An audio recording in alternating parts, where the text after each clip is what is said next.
Hello YouTube, Robin Hood Bricks here, and welcome to another edition of Fairground Fridays, where we'll be continuing the integration of all of the rides into the foundation of the fairground of Brick Nottingham.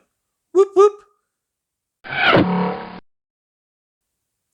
Okay, well, since last time when we couldn't progress the foundation, a lot of things have happened. Basically, we've received 2 base plates from a Lego shop at home, which was very good. We've also got all these additional bricks from the last order, 2x2s, 1x1s, 1x2s, bigger ones, arches and all that, to start supporting all of my bright green plates.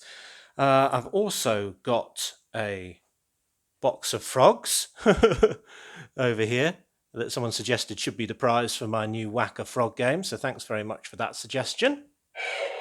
And another suggestion that's long overdue, actually, that a lot of people have come up with over the weeks and months is to redo the support for my UFO. And I think you'll agree that this is much better than all of the 1x2x5 bricks that I was using. It was actually all of these just to make it fully supported. And it was my long intention to use that idea to just use cylinder pieces just centrally to act as maybe a less stable support, given it's only one of them, but a much more interesting one that's got clear pieces at the bottom, as you can see, and then trans neon green at the top. And that farmer, who is now sort of suspended upside down, is just in by gravity, really. He's just sort of wedged in amongst all those pieces, and he is clearly being beamed up by the tractor beam. And I think that is a lot better a support, actually, especially from a distance like that. Even the joins between the sort of panel pieces almost look like sort of circles of rays, like it's going woo, woo, woo, or something. And what's more, we can actually see the sort of dairy milking scene a lot better now because we haven't got all of that stuff in the way. So I think that is a great improvement and is a very welcome suggestion. So thanks very much to all of you who suggested that and actually encouraged me more recently to actually get on with it, which is a good thing because I can only just reach all of that right now. And, well, if I did too much more ride incorporation, I might not be able to at all. Now, before we get started today, there's actually one more thing that I need to mention, and that was a bit of a surprise package. And that unexpected package is this. Now, wouldn't you know, it's from Kaj at Imagine Bricks. He says, "Hi Robin, I couldn't stand idly by and let the fairground progress come to a grinding halt while you went looking for bricks to finish the base. We had these lying about and know that they will allow you to keep moving forward. All of these parts have come from bulk lots over the last few years that never made it to our store due to quality. I know you'll find a home for them. Best wishes, Kaj at Imagine Bricks." Yeah, so that's his Bricklink store. He gets a load of stuff in, and wow, doesn't he also get a lot of discoloured rubbish? Well, this isn't rubbish to me by any means, because although these are pretty grimy and pretty faded, I can use these very much underneath my fairground where they'll be out of sight. They look absolutely great, mainly 2x4s in there. Oh, golly, what an absolute mass of brickage. Loads of yellow ones, similar sort of thing. And then loads of 2x2s as well in faded white. Wow, Kaj, thanks very much. That is an absolute lifesaver. Well, mounting this pirate ride, this pirate roller coaster, is incredibly complicated. Essentially, I want to have the water dip bit going into, well, water. Makes sense, doesn't it? And that, therefore, needs to be 1 brick and 1 plate lower than the surrounding ground level. So in order to sort of remount the sort of castle element of the ride over water, I've kind of separated the ride into its main constituent parts to kind of deal with each of them separately, because it's really quite a fragile ride when you start turning it upside down and things.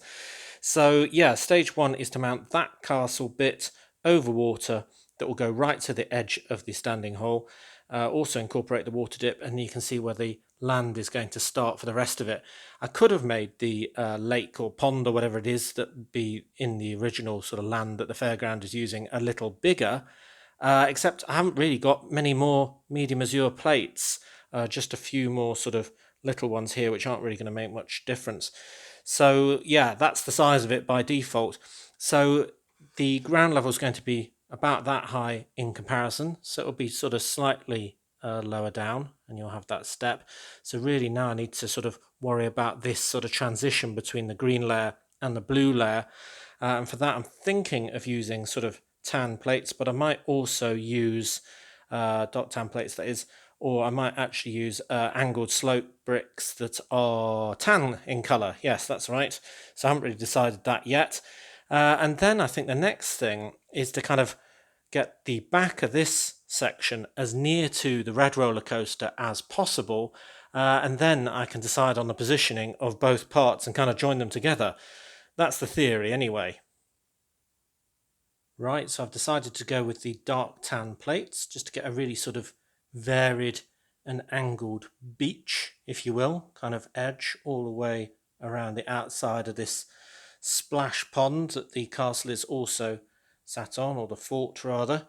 So I think that's starting to look good. Obviously it's not finished yet, and the whole lot needs to be raised up by a couple of bricks so it's level with the ground level. But you get the idea. And I've used a couple of 2x4 tiles with kind of splash stickering that came as part of 41078, Skyra's Mysterious Sky Castle. So that's quite good, just to fringe the splash bit there, a bit more detail. So yeah, I'm quite liking that. Now the problem is with the bright green plates, of course, because there's so few, if any, wedge plates at all, or even rounded plates. There is a quarter circle, but I don't have any. And there's also this half circle as well, so I might be able to sort of make it look a bit less square by putting one on sort of somewhere like that, so it kind of breaks up that really square edge. But I might also add a fence all the way around it, just to stop people sort of wandering in and falling in or whatever, and people can have their photographs taken with the splash as the backdrop or something like that. So I don't think that's necessarily a problem. I might even have a path into the middle of this, of course, because we might be sticking another ride right in the middle there in due course. And that's why all of this is absolutely agony to do step by step. So the next bit is to sort of sort out where we're putting this kind of laterally, left to right, and front to back sort of thing. And it's got to not collide, obviously, with our really big red roller coaster. So I'm just going to try this as a position here that I've sort of marked out, because it's easy to lose your position. That's what all these markers are for. And if that works, then that track will join up with this, and you can see the height difference that I've got yet to do, and that will go all the way to the very edge where I want it to be there. So this is one potential positioning, but wow, aren't those tracks very close indeed? So the first thing is to check whether this works. Incoming. Oh, golly, that's close, isn't it? Oh, I mean, it's got to be a hair's breadth away. I'm going to really try and see how close that is. Really get down. Oh, well, that's definitely got a bit of peril to it, hasn't it? I suppose I should probably check it with one of this one's cars in position as well. And that way, when it flies past, we're doing a proper test, because we don't want the two cars to collide, even if one can get by the other one's track. Oh, right, so I'll do that test, and then, well, I think we can start raising this whole section so it's in line with that one and try and join the two together. Well, wouldn't you just know that when that's in position, it will actually hit. Now, I'm not sure if that hit is enough to sort of stop the red one in its tracks, or even to stop the pirate roller coaster in its tracks, but it is enough to make me very worried about it. You see, that has actually stopped that car, and the other one's hit it up the slope, but you see what I mean? It is just a little bit too close, and that interference will probably be fatal. So what it means is I'm going to have to move this whole ride as it was set up, probably just one stud that way, which means I'm going to move absolutely everything in there, one stud that way. And I think I'll add this extra bit on the end here just to accommodate that movement, because I don't want to move the edge of the fairground one more stud that way, because it won't align with everything we've done already. Right, so I've started mounting this on its final bricks, so it's at the right height. And I've got some blue bricks underneath this edge that we'll be able to see on the cross section, and then the rest of it is on one brick and two plates. So when you've got the one brick and one plate that it's lower than the green level, that'll make up the 3 brick height that the rest is held up at. if that makes sense. So these brackets that are hanging over the edge, you've got 1 brick and 2 plates there, and on this side there'll be 3 plates high to support the green level. So that's kind of how I'm doing it. And I've started moving all of that ride just 1 more that way, so we've got the clearance that we need with the big red coaster as well. So this ride is getting cut into smaller and smaller pieces, so I hope I am able to get it back together again without too much hassle or referring to the instructions. Right, let's keep going.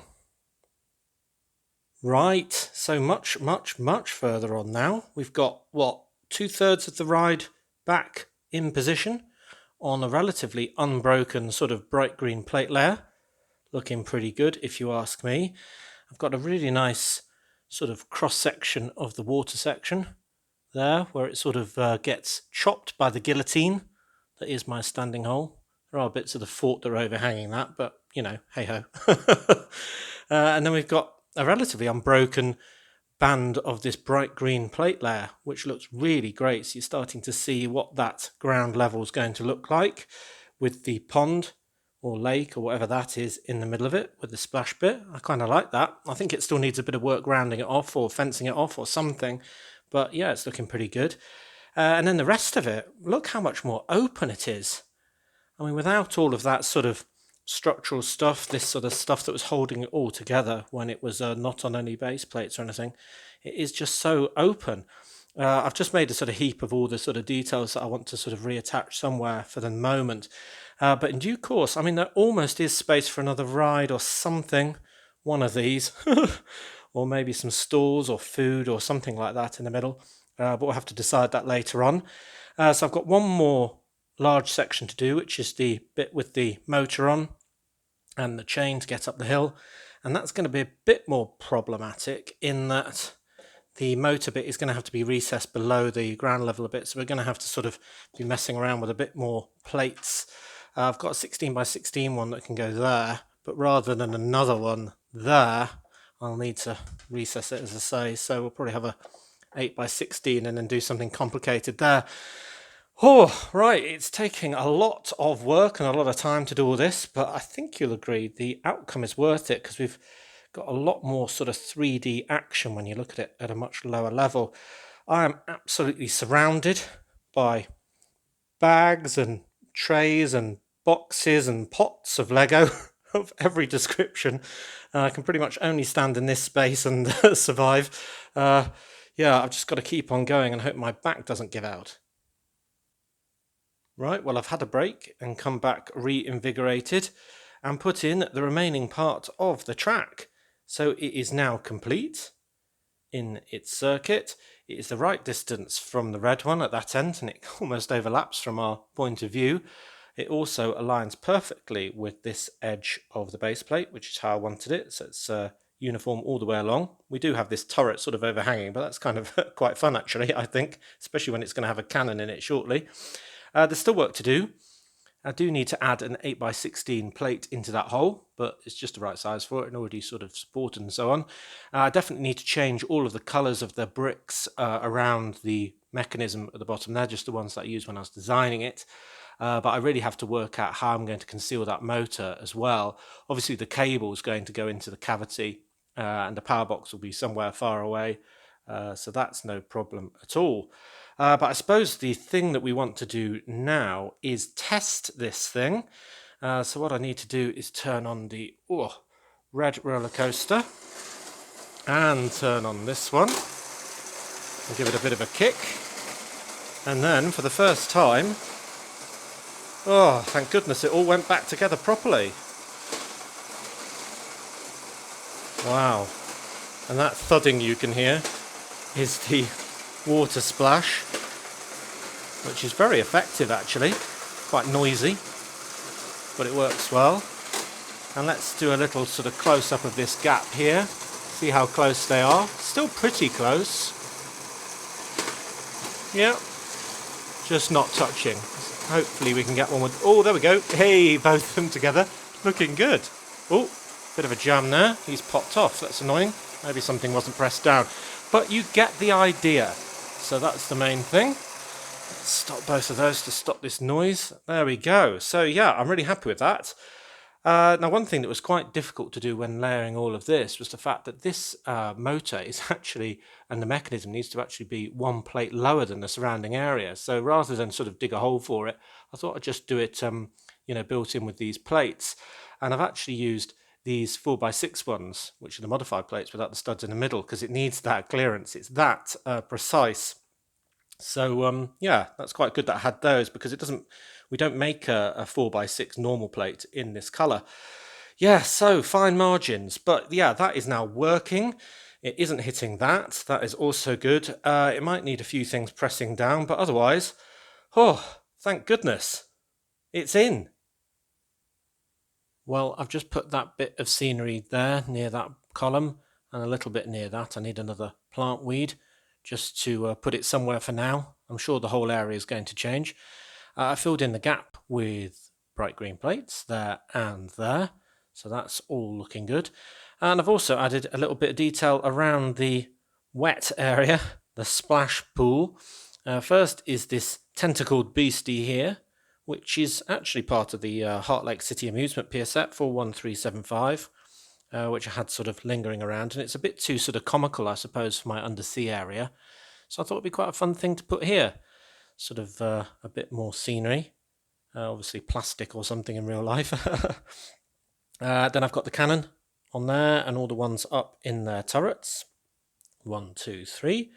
Got the flags on, going the right direction for all of the flags, which should be towards the harbour area, except I haven't done these ones yet, so I'll have to correct them. And then I've done fencing as well.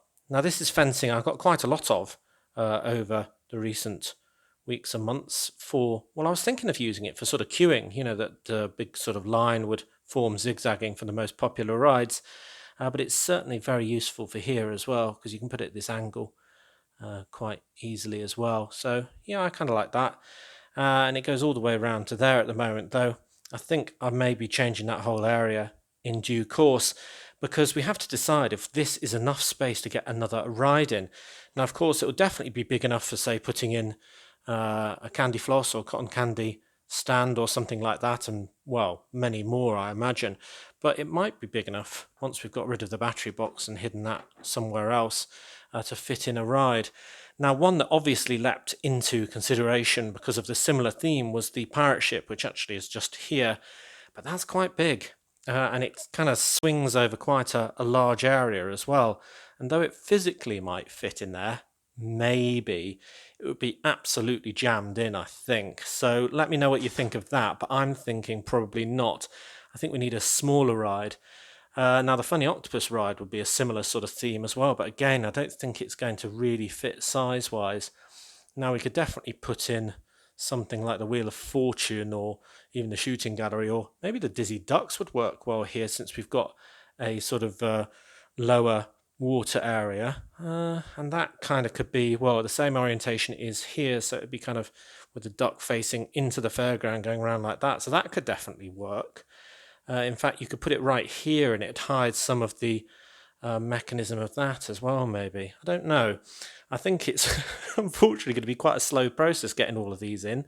There's another one that would fit probably, because, well, there's just so many different permutations and combinations, and it might be that actually the next best thing to focus on is this area over here, because A, I can't really reach it once I've got too many big things in over here, but also because, well, it's less flexible essentially. So maybe once I've done sort of around here, then it will be a case of what is left to go here. So yeah, this is going to be a very sort of long and drawn out process, but I think it will be absolutely amazing once it's done. So it's definitely going to be worth the effort. But for today, I'm really glad that I've just got this ride in, looking good on all of its green backdrop rather than that sort of strange setup that it comes on, and working right next to the other roller coaster. So that is absolutely fantastic. Good. So another thing that I need to do in due course, apart from hiding the battery, is to sort out this area. I'm going to do that another time, just because I've run out of time again today. Taking all this apart and making sure it all works, and the fettling that you need to do takes ages.